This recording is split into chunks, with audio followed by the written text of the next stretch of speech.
यदि आप सभी भी कुछ नहीं से बहुत कुछ की ऊंचाई पर पहुंचना चाहते हैं क्या?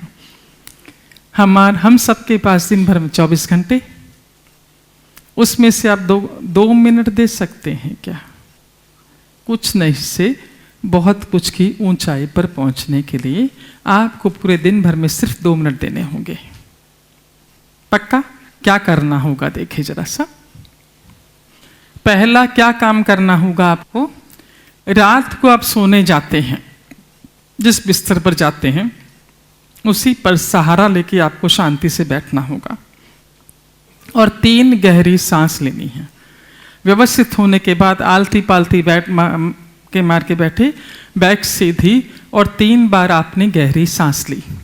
इसके बाद आपका पूरा दिन जो बीता था, क्योंकि ये एक्सरसाइज आपकी रात को हो रही है, तो दिन भर में आपको कौन सी बातें आपके जीवन में अच्छी हुई कि आपको मुस्कुराने का मौका मिला, वो जरा सा चेक कर लीजिए।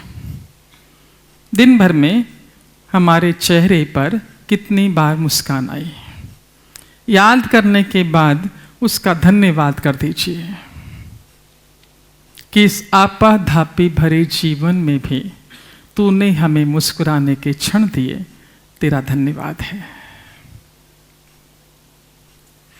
सेकंड नंबर, उसके बाद इसमें आपको 1 मिनट या आधा मिनट ही लगेगा। फिर सेकंड आपको सोचना है कि दिन भर में मेरे माध्यम से कितनों के चेहरे पर मुस्कान आई। पहले अपनी मुस्कान काउंट करनी है कि दिन भर में मुझे कितनी बार मुस्कुराने का मौका मिला। सेकंड, दिन भर में कितने लोगों के चेहरे पर मुस्कान आई मेरी वजह से, बराबर है। नंबर 3, मेरी वजह से कितनों का चेहरा उतरा।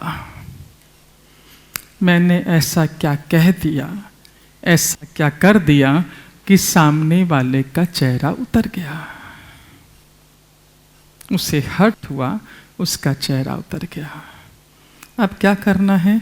ये निश्चित है कि हम सभी चाहेंगे कि हमें मुस्कुराने के, खुश होने के अधिकाधिक मौके मिले, है ना। उसके लिए क्या करना होगा?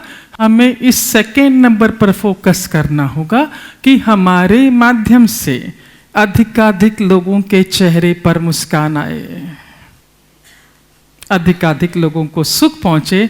आप जब इस पर फोकस करेंगे, इसकी बढ़ोतरी अपने आप हो जाएगी। यदि आपने ऐसा किया, चेहरा उतारा, तो आपकी मुस्कान कम होती चली जाएगी।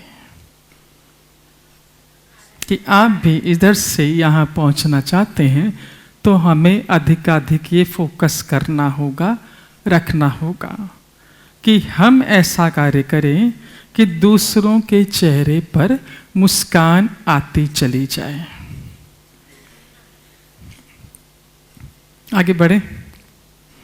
आगे बढ़ते हैं केशव के माध्यम से। केशव लिखते हैं कि उस दिन शनिवार का दिन था, सुबह का वक्त था, मैं ऑफिस जा रहा था।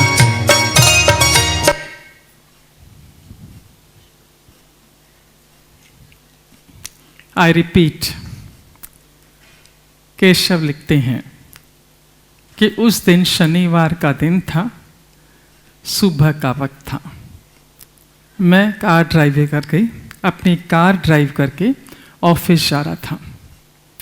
रास्ता एकदम खाली था, बिल्कुल भी ट्रैफिक नहीं था और मेरी कार के भीतर पुराने फिल्मी गीत बज रहे थे, जिन्हें सुनता हुआ, गुनगुनाता हुआ मैं आगे बढ़ रहा था।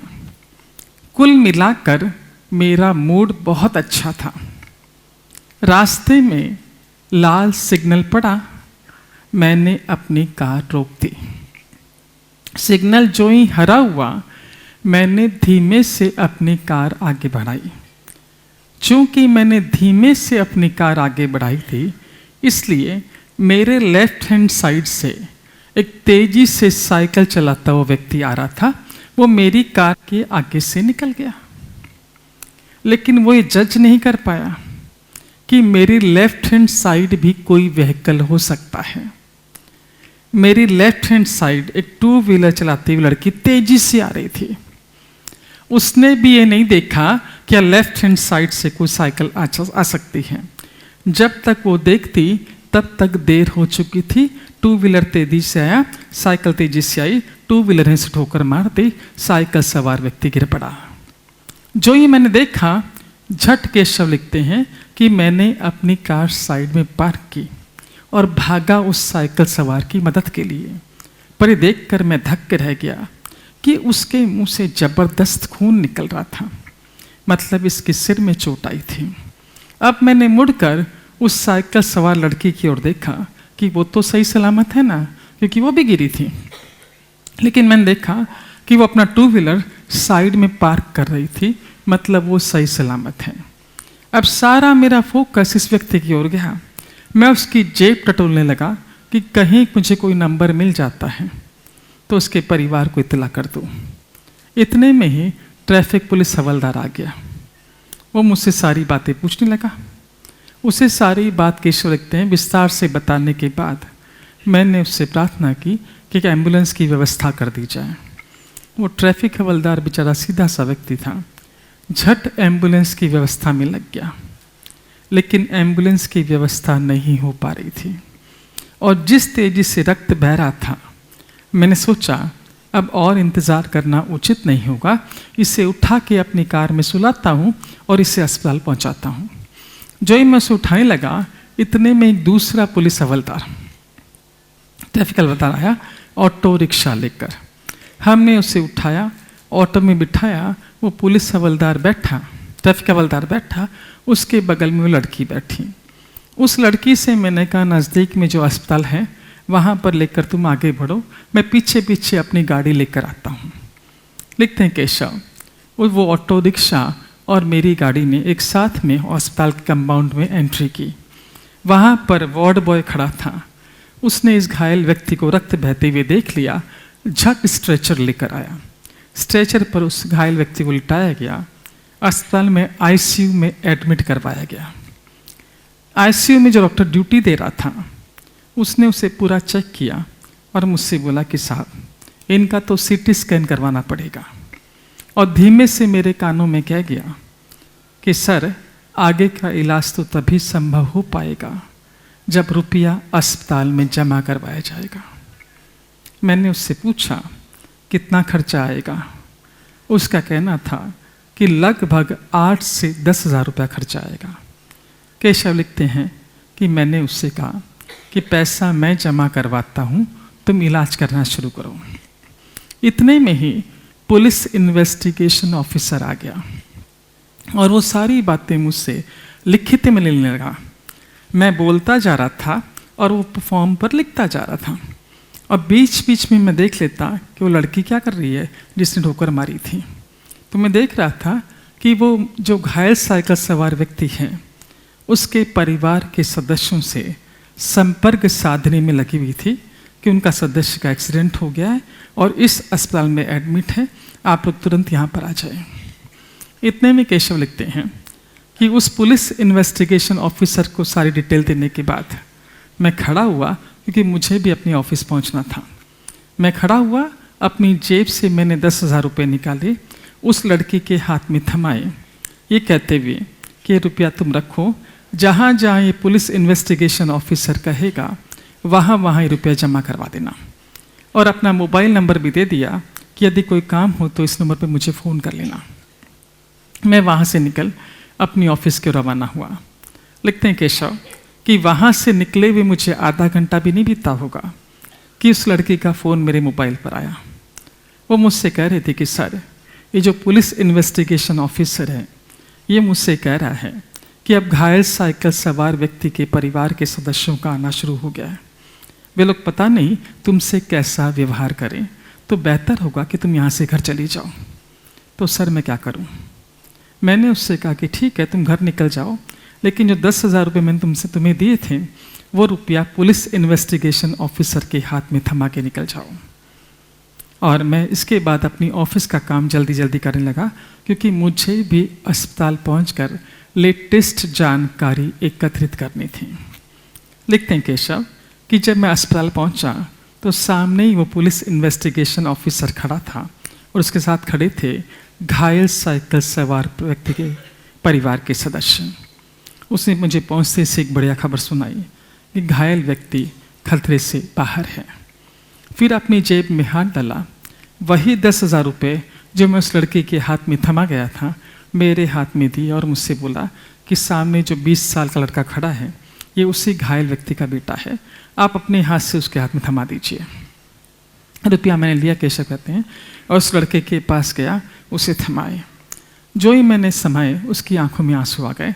झट नीचे झुककर मेरे पैर पकड़ लिए कि सर, पहले तो आपने उस अवस्था में मेरे पिताजी को अस्पताल पहुंचाया, उनको जीवन दान दिया, और अब इतनी बड़ी रकम देकर आप हम पर बहुत एहसान कर रहे हैं, बहुत एहसान कर रहे हैं। आपने तो हमारा जीवन, हमारा पूरा परिवार ही बचा लिया, भगवान आपको बहुत आशीर्वाद दे। कहते कहते रो पड़ा। लिखते हैं केशव, उसकी आंखों में आंसू देख मेरी आंखों में भी आंसू आ गए और मैं अस्पताल से बाहर निकला घर लौटने के लिए। लिखते हैं केशव कि जब मैं अस्पताल से वापस लौट रहा था मेरे शर्ट पे थे रक्त के दाग और आंखों में आंसू। बाहर निकलकर जब मैं चाबी से अपनी कार का दरवाज़ा खोल रहा था मुझे अपने कंधे पर किसी का स्पर्श महसूस हुआ। मैंने मुड़कर देखा तो पाया कि वही पुलिस इन्वेस्टिगेशन ऑफिसर खड़ा था और उसने उस दिन जो शब्द कहे वो मेरे जेहन में आज भी ज्यों की त्यों जिंदा है। उस पुलिस इन्वेस्टिगेशन ऑफिसर ने मुझसे कहा कि सर, कल दीपावली है और पूरी दुनिया नए कपड़ों के साथ, फटाकों के साथ, मिठाइयों के साथ दीपावली मनाएगी, लेकिन जिस तरह की दीपावली आपने मनाई, किसी का घर हमेशा के लिए, किसी घर में हमेशा के लिए उजाला कर दिया, सचमुच में ये दीपावली थी। लिखते हैं केशव, मैं अपनी कार में बैठा घर की ओर रवाना हुआ।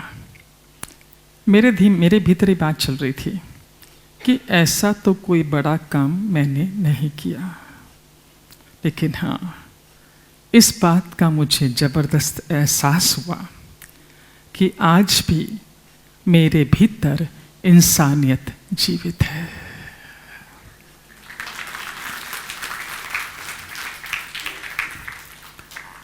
अब चेक कीजिए अपने आप को, है ना? जिसको अच्छा लग रहा है हाथ ऊपर। अब जिन्हें अच्छा नहीं लग रहा उसका हाथ ऊपर। प्रश्न सुन लीजिए पहला, ऐसा सीधे ऊपर नहीं करने का। 100% लोगों ने, किसी ने भी हाथ ऊपर नहीं किया जब ये प्रश्न पूछा गया कि अच्छा महसूस नहीं हो रहा। हम सभी, यानी हम भी चाहेंगे और आप सभी भी यही चाहेंगे कि ऊर्जा निरंतर हमारे शरीर में प्रवाहित होती रहे ताकि हम और स्वस्थ और स्वस्थ और स्वस्थ होते रहें, साथ ही साथ इन चीज़ों को अपने जीवन में आकर्षित करते रहें। अरविंद जी से कहते हैं कि अगली बार यदि यही टॉक रखा तो डॉक्टर्स की टीम भी रखिएगा, ताकि बीपी चेक करके परिवर्तन देखा जा सके कि टॉक के पहले ब्लड प्रेशर कितना था और टॉक के बाद में क्या फ़र्क आया है, तो आसानी से जज कर पाएंगे कि शरीर पर इसका क्या हिस्सा असर पड़ता है, जो सकारात्मक तरंगे हैं उसका। तो अगली बार व्यवस्था डॉक्टर्स की टीम की भी रहेगी। हाँ, अब बात कि तरंगे हमारे भीतर हमेशा ही प्रवाहित होती रहे, उसके लिए हमें क्या करना होगा? रोज करना होगा। मात्र 30 सेकंड्स देने होंगे। कितने? 30 सेकंड, जो हम आसानी से दे सकते हैं मोबाइल पर जरा सा कम बात करके, है ना? हाँ, क्या करना होगा? रात को सोने के पहले बेस्ट समय होता है वो, जो कुछ भी ईश्वर ने आपको दे रखा है उसका आभार प्रकट करना है। अच्छा घर, परिवार, जीवन, नौकरी, गाड़ी, बंगला जो दे रखा है, उसका आभार व्यक्त करके ही सोना है। क्योंकि शास्त्र कहता है, विशेषकर नारायण शास्त्र, आभार प्रचुरता के दरवाजे खोलता है। पक्का रोज आभार प्रकट करना होगा।